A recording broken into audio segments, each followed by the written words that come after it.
This is the story of a man named Raju, who was born into a middle-class family in a village. He was the third child in the family, which was well respected in the community. Raju's grandfather was a learned and respected priest, and his ancestors had served as royal priests in the king's court. His father was a farmer, and also performed religious duties as a priest. Unfortunately, when Raju was only 2 years old, his mother passed away. As time passed, each family member became busy with their own lives. His father remarried, and Raju's care was left to his grandparents. However, his stepmother treated him cruelly, often beating him with thorny sticks and denying him food. His father, afraid of his new wife, failed to protect him. Later, a stepbrother was born. As time went on, Raju's grandparents also passed away, and his pain deepened. At just 15 years old, Raju was thrown out of the house and forced to earn a living. He started by selling vegetables on a cart, then learned tailoring. His skills improved, and he became known in the area for his high-quality work. However, his income remained low, so he decided to open his own shop and started selling modern design clothes. For a while, he worked in a government revenue office, but due to disagreements with his seniors, he left the job. Raju was a man of strong self-respect. He refused to bow down to anyone. He resumed vegetable selling and opened a shop, which became quite successful during festivals like Ram Leela. Around this time, Raju met a girl named Parul, and she began buying goods from him. Her friends teased her about it.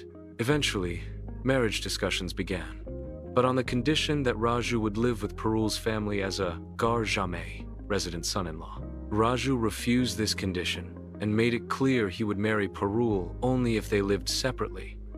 Despite initial objections, Parul's parents eventually agreed. Raju's family too initially opposed the marriage, but later accepted his decision.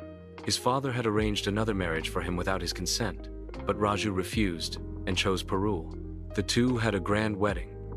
After marriage, Raju and Parul visited his village for religious rituals and to meet relatives. Over time, Raju's business flourished. The couple had children who went to school and started helping in the family business.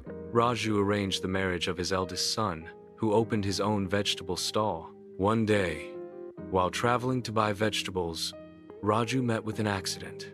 He survived, but the recovery took time. After healing, he opened a hotel and handed over the shop to his second son. However, the son was irresponsible, neglected his duties, and preferred roaming with friends, which eventually led to the shop being sold. Later, Raju's father-in-law and then his own father passed away. The villagers disliked Raju because he was an outsider. They would insult and attempt to trap him, but Raju's intelligence helped him avoid conflict and solve every problem. Ironically, these same people came to him for help when in need, and Raju never turned anyone away. With time, most of Raju's children were married, grandchildren were born, and life was moving on peacefully. Then tragedy struck. His eldest son was murdered at the age of 30. This broke Raju from within. Before the mourning period was over, he had to face court proceedings. The culprit was eventually punished, but it was a heavy emotional toll for Raju. Now, he had to raise his son's children. His second son became mature and responsible. The youngest son and daughter began managing the hotel. Raju performed all his duties sincerely. During this time, he was also diagnosed with cancer. His family supported him wholeheartedly. When the doctor learned of the diagnosis, he advised not to tell Raju immediately. But Raju already knew. When the doctor realized this, he praised Raju's courage, saying most people break down on hearing such news. But Raju reacted calmly, almost as if nothing had happened. Thus began Raju's dual fight against cancer and a long-running land dispute. He had approached his elder brother to ask for his share of ancestral land, but his brother bluntly refused. Raju then warned him of legal action, to which his brother coldly replied he'd never give Raju his share. On the other hand, Raju's stepbrother agreed to give him his part. Raju filed a case, and the battle continued for 9 years. Eventually, Raju won the case, but sadly, he passed away a year later. By then, even his grandchildren were married, and had children. Raju was 83 years old. Throughout his life, he shared a deep emotional bond with Parul, but in his final days, she wasn't by his side, which saddened him. Though his entire family cared for him, his second daughter-in-law looked after him most sincerely. Raju treated her like his mother, someone he never had the chance to know, and also like his daughter. Parul wasn't a bad person, but her soft and pampered upbringing made her emotionally distant.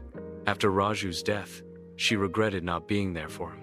Despite all pain, struggles, and betrayal, Raju never stopped loving Parul. His devotion, patience, and integrity earned him respect. In the end, everyone knew Raju the man, and everyone mourned his loss. Moral of the story: hard work, self-respect, and unconditional love are the true riches of life.